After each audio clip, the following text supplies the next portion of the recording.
ሰላም የተከበራችሁ የኢትዮ ኢንፎ ዩቲዩብ ቻናል ቤተሰቦች እንደምን ከረማችሁ። ዛሬም በአዲስ ዜና ገብተናል። ዩቲዩብ ቻናላችን ሰብስክራይብ እና ላይክ ማድረግ እንዳረሱ አብራችሁን ቆዩ። ሰበር ዜና። ለዘመናት የተደበቀውን የዩፎ መረጃ ዛሬ ወጣ። ይሄም ዓለም ሙሉ እየተነጋገረበት ይገኛል።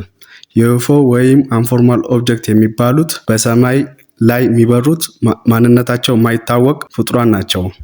ይህን መረጃ የሚያጋራችው አሜሪካ ናት። መረጃዎቹም የድምጽ፣ የፎቶ እና የቪዲዮ ምስል ናቸው። የአሜሪካ መከላከያ ሚኒስቴር እና ደህንነት ተቋማት እንዳሉት እነዚህ ዩፎን በምዕራብ አሜሪካ ሰማይ ላይ ነው የታዩት ብለዋል። በተጨማሪም ከአፖሎ 12 እና ከአፖሎ 17 የጨረቃ ጉዞ የተገኘው መረጃ ናቸው።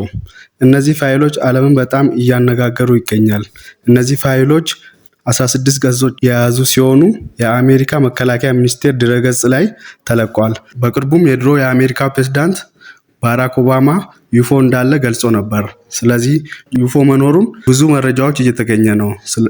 እናንተ ስለዚህ መረጃ ምን ትላላችሁ?